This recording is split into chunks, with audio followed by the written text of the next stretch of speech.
Hi guys, kamusta na kayo lahat? So welcome back to my YouTube channel, Annalyn Tapa. So kung bago lang kayo guys sa aking YouTube channel, ako nga pala si Annalyn Tapa. Welcome kayong lahat. At kung hindi pa kayo nakapag-subscribe, i-click nyo lang ang subscribe button sa baba at pakiclick nyo na rin ang bell notification para ma-notify kayo sa lahat ng mga videos na i-upload ko. Nag-upload ako guys ng mga video tips, video tutorial nang sa ganun ay ma-share ko ang kaalaman ko sa kapwa ko YouTubers, lalong-lalo na sa mga new YouTubers na nagsisimula pa lang gumawa ng kanilang channel. Guys, sa video na ito, i-share ko sa inyo ang part 4 kung paano mag-edit ng animation videos gamit ang InShot. So, ang InShot guys is napakagandang app. So, wala siyang watermark. May watermark man siya guys. Kasi minsan sa ibang phone may watermark. Yung isa kong phone may watermark pero yung isa wala. So, pwede naman siya matanggal guys. For free, check nyo sa aking tutorial playlist. So, pag na-install nyo na, i-open na natin ang InShot. So, pwede siya guys sa Android ha. Pwede siya sa iPhone. Ang gamit ko always is Android. So, meron siyang video, photo, collage. Dito tayo sa video. Then, new project. Then, maghanap ako dito guys ng background. So, dapat may naka-ready na kayong background, white background, na gamitin natin sa pag-edit ng mga animation videos. So, click nyo to guys.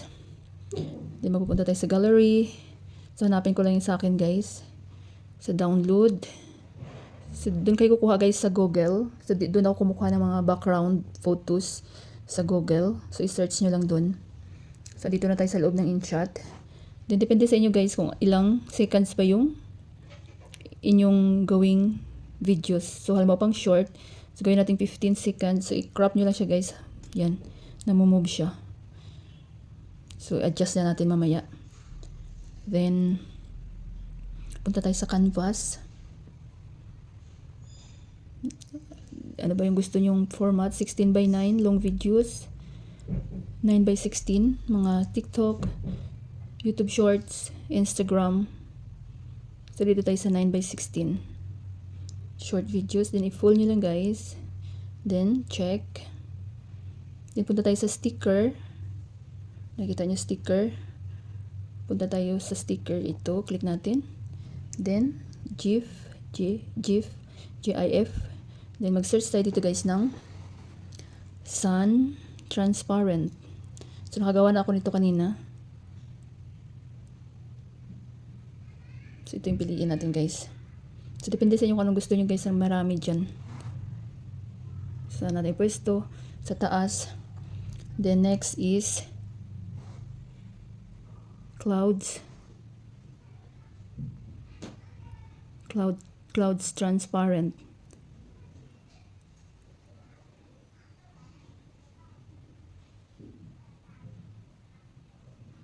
So, maraming lalabas dyan, pero ito yung piliin ko. Ayan.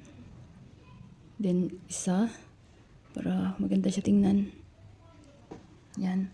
So, arrange lang natin mamaya, guys. Then, hanap tayo dito ng house transparent. So, ayan. Maraming lalabas dyan. So, pili kayo, guys, kung ano yung gusto nyong house. So, ito sa akin, nakagawa na kasi ako niyan. So, ito yung piliin ko. Pwesto natin dito. Then, kunin na rin natin itong ano guys. Itong family. Yan. Ito ginawa ko kanina eh. Yan. Then, hanap tayo ng grass, transparent.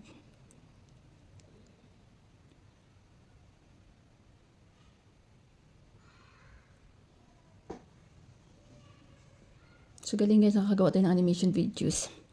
Ito piliin ko. Marami dyan guys, pili lang kayo. So, itong piliin natin. So, i-arrange lang natin yung mamaya guys. Then, cars transparent.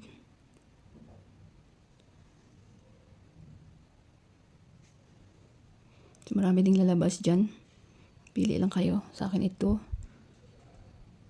Then, next is trees transparent.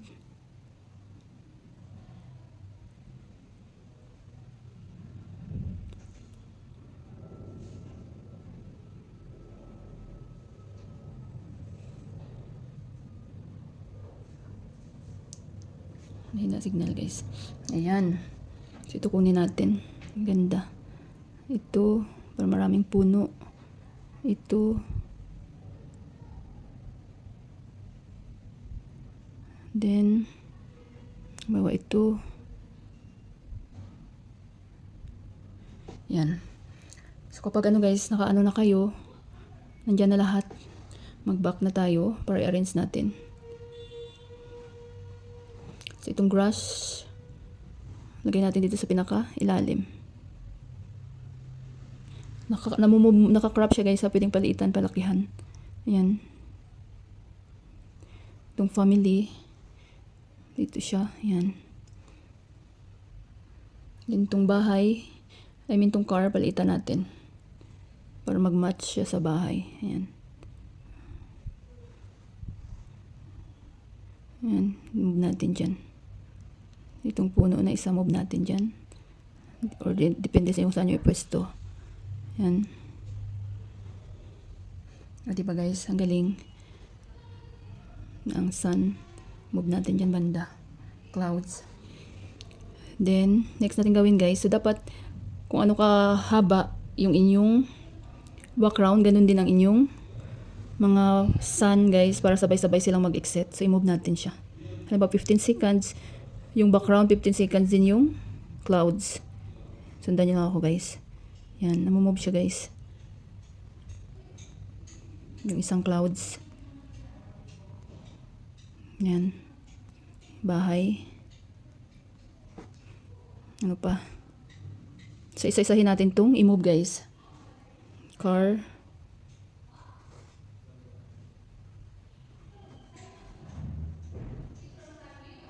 Itong mga puno. Yan. Move natin isa-isa. Itong isang puno. Tapos ito pa. Yan. I-adjust natin yan mamaya. So, kung okay na kayo guys, play natin. Di ba galing guys, no? Then, hanapin natin yung family. Ito pala, hindi pa natin na-move siya. So, kapag hindi kasi natin i-move guys, I mean, hindi siya pantay-pantay, di ba? Hindi siya, kung hindi pantay doon sa ating background, so mawawala siya pagdating ng after 5 seconds or, so dapat lahat pantay. Para sabay-sabay silang i-exit. Yung nakita nyo yung puti na guhit. Para perfect siya guys, i-split natin. Split. Then delete. Split. Delete. Split delete nyo lang guys. Na-delete. Ano yung na-delete ko? Isang puno. So, na-delete ko yung isang puno. Wait lang guys. Lagay natin ulit. So, yan. Lagay natin ulit guys. Na-delete natin accidentally. Dapat maingat kasi tayo. So, pantay natin. I-split delete natin guys para pantay siya. Then, itong ating background, i-split din natin guys. Delete. So, ayan. Play natin guys. Ayan, di ba? So, adjust nyo lang. Ayan. So, pag okay na kayo, click na to export guys. Then, automatic na yan na masisave sa inyong mga gallery. So, sa akin, hindi ko na siya i-save guys dahil na-save ko na siya. So, mayroon na akong kanina dito na ginawa. Pakita ko sa inyo. So, ito yung nagawa ko. Ayan. So, pag mayroon kayong mga question, suggestion, comment na kayo sa baba guys at mababasa ko yan. Sana guys may natutunan kayo sa video tutorial ko na ito at maraming salamat sa panunood. Kung mayroon kayong mga question, suggestion, and request, just leave a comment down below. At huwag niyong kalimutan mag-like, share, comment. At kung hindi pa kayo nakapag-subscribe, i-click nyo lang ang subscribe button sa baba at i-click nyo na rin ang bell notification para ma-notify kayo sa lahat ng mga videos na i-upload ko. Always be happy guys, be positive, avoid nega. See you next time.